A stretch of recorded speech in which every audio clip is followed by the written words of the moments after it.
சாட்சி கையெழுத்து மாதிரி இல்லையே அந்த பக்கம் இல்லை. இல்லைண்ணா அந்த இது இப்போ அவங்க இடத்துக்கு சொல்கிறேன். அந்த விபி முருகன் விருப்பமா அதுக்கு நமக்கு சம்மந்தமே கிடையாது. ஏதாவது பேப்பரில் இல்லைண்ணா அதுதான் அந்த இப்போது இதை பாருங்க, இது பாருங்களேன்.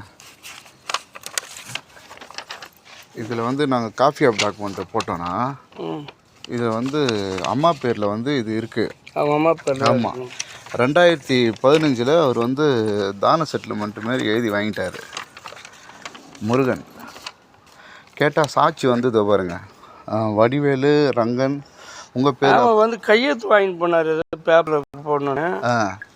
நான் ரிஜிஸ்டர்ஸ்க்கெல்லாம் போனதில்லை. நான் அம்மா பேரில் மாத்திரண்ணா என் பேருக்கு என்னாரு. சரி போடுனாரு, போட்டேன். சரி சரி.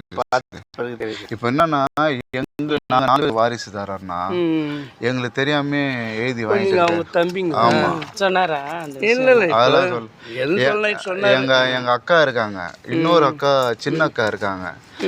சின்ன அக்கா தான் கொஞ்சம் கொஞ்சமாக சம்பாதிச்சு கொடுத்து வாங்கினது இது எங்கள் அம்மா பேரில். இவர் என்ன சொல்லி எழுதி வாங்கினார் தெரில. கேட்டால் வந்து சாட்சி போட்டாங்க அப்படி. ஆனால் நீங்கள் ரிஜிஸ்டர் ஆஃபீஸ்லாம் போகல? ரிஜிஸ்டர் நான் போகல. இப்போ அப்போ எங்கே வந்து கையெழுத்து வாங்கினாரு? இங்கேயே வந்து வாங்கினார். வீட்டாண்டியே வந்து என்னன்னு சொல்லி வாங்கினாரு? இது வந்து இல்லை எங்கள் அம்மா பேருந்து என் பேருக்கு மாற்றி தராங்க தான செட்டில்மெண்ட்டு. நமக்கு தெரியாது. இல்லை எங்கள் அம்மாவெலாம் நீங்கள் பார்த்துருக்கீங்களாண்ணா? ஒரே ஒரு முறை வந்திருக்கேன் உங்கள் தம்பி கல்யாணத்துக்கு. அவர் தம்பி கல்யாணத்துக்கு வந்திருக்கேன். ஆனால் எங்கள் அம்மாவெலாம் நீங்கள் பார்த்ததில்ல? அப்போ பார்த்துருக்கேன் தம்பி கல்யாணத்துக்கு. எங்கள் அம்மாவுக்கு உங்களுக்கு தெரியுமா? தெரியாது. எங்கள் அம்மாலாம் பார்த்தது கிடையாது. இல்லை இதுமாரி எழுத போகிறோம் அதெல்லாம் எதுவும் சொல்லவே இல்லைங்களா? இப்போ நாங்கள் கேட்டால் எதுவுமே தட்டுறாருண்ணா, நீ எங்கே போறியோ போய்க்கோ. அது தப்பு. கேட்டா நீ 2 பொண்டாட்டி. ஆமாம் ஆமாம். அவர் உங்களுக்கு எப்படி தெரியும்? இந்த இடத்துக்கு வந்தனால தெரியுமா? இந்த இடம் வந்து வேற ஒருத்தர் போட்டா கொடுத்தாங்க.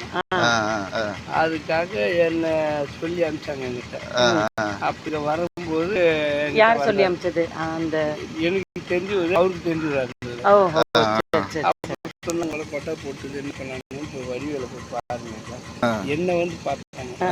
என்னை வந்து பார்த்தப்போ அப்போ நான் என்ன சொன்னேன், நீங்கள் வக்கீல் மூலியமா போயிட்டு கேவிட் போட்டு வந்து ஏற்றப்படுங்க. அப்போ வந்து இருக்க லோக்கல் ஆளு தான் போட்டதா கொட்டா. ஆனால் வந்து ரிஜிஸ்டர் ஆஃபீஸ்க்கு நீங்கள் இல்லாமல் போய் பதிவே பண்ண முடியாது. அது எப்படின்னு எனக்கு ஒன்றும் புரியல. ஆனால் என் கையெழுத்து அது. ஆனா உங்ககிட்ட வந்து இது மாரி எழுத போறாங்கன்னா அதெல்லாம் சொல்ல அவரு அண்ணன் தம்பிங்க அதெல்லாம் எதுவுமே சொல்லல. எங்க இத்தனை பேர் லீகலாரு அக்கா இருக்காங்க, அக்கா கிட்ட சொல்லி அவருக்கே தெரியாது. அது எல்லாம் சம்மந்தப்பட்டு தானே வாங்கியிருக்கணும். நாங்க வக்கீல் ஆச்சு அவரு தெரியாத. நானே இப்போ அதை பார்த்த பிறகு எனக்கே ஷாக் ஆகுது. எதுக்குடா நம்ம போனோம், எதுக்குடா வந்தோன்ற மாதிரி இருக்கு எனக்கு. ஆனா இதுக்குன்னு சொல்ல அவரு இது மாரி அவங்க அம்மா வந்து தான செட்டில்மெண்ட்டா எழுத போறாங்கன்னா அப்படிலாம் சொல்லல. அண்ணன் தம்பிங்க அதெல்லாம் எதுவுமே சொல்லவே இல்லை. தம்பி இருக்கிறதும் சொல்ல, அக்கா இருக்கிறதும் சொல்ல, தங்கச்சி இருக்குன்னு சொன்னாருங்க. நமக்கு இந்த அளவுக்கு விவரம் எல்லாம் தெரியாது. தெரிஞ்சா நம்ம. ஆனா நீங்க ரிஜிஸ்டர் ஆஃபீஸுக்கு போல. அது எப்படி நீ எனக்கு ஒண்ணுமே புரியல. நீங்க நைட்டு கேட்டதுல கேட்டு போனீங்களா? எங்க அப்பா பேர் குறிப்பிட்டு சொல்லவே நைட் வந்து யோசனை பண்ணுகிறேன் நான். என்னதான் நான் எதுக்கு போனேன், எதுக்கு போலையே, எப்படி என்ன கையெழுத்து போட்டுக்கிறீங்களான்னு கேட்டீங்களா? அப்பவே எனக்கு டவுட். என்னடா என்ன ஒன்றும் புரியல, என்ன ஏது ஒன்றுமே புரியல எனக்கு. நீங்க எங்க இருக்கிறீங்க? நாங்க அரும்பாக்கண்ணா. இப்போ எங்கள் அக்காலாம் ரொம்ப கஷ்டப்படுறாங்க. தப்பு இல்லை, சாப்பாட்டுக்கே வழி இல்லாமல் கஷ்டம். நாங்கள் என்ன கேட்டோன்னா, ஏதாவது கொடு, நீ வந்து எடுத்துட்ட பேரை மாற்றிட்ட, ஏதாவது கொடுன்னா நீங்கள் ஏமாந்துட்டீங்கன்னா நான் என்ன பண்ணுறது, எங்கே போய் பண்ணுறேன் பார்த்துக்க. ரொம்ப கஷ்டப்படுத்துற. அதுதான் சரி உங்ககிட்ட ஒரு வார்த்தை கேட்கணும். ஏன்னா நாங்கள் கேஸ் போட போகிறோம். இப்போ கேஸ் போட உங்கள் பேர்லாம் வரும்.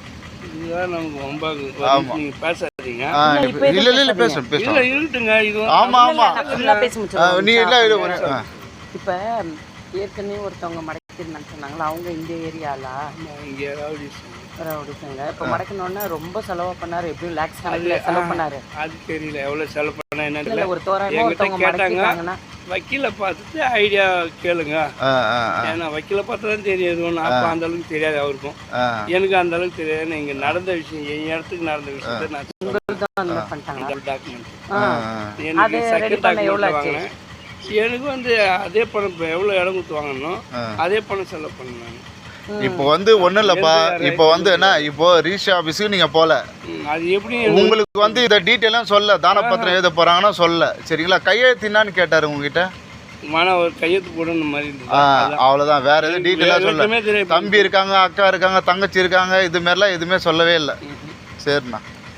ஏன்னா இது வந்து நமக்கு தேவையில்லாத வேலை. இல்லைண்ணா, இப்போ நான் அதனால தான் உங்களை, ஏன்னா நீங்களே எனக்கு அண்ணன் மாதிரி இந்த இடத்துல கொஞ்சம் பெரிய ஆள் அப்படியெல்லாம் நீங்கள் கேட்குறேன்.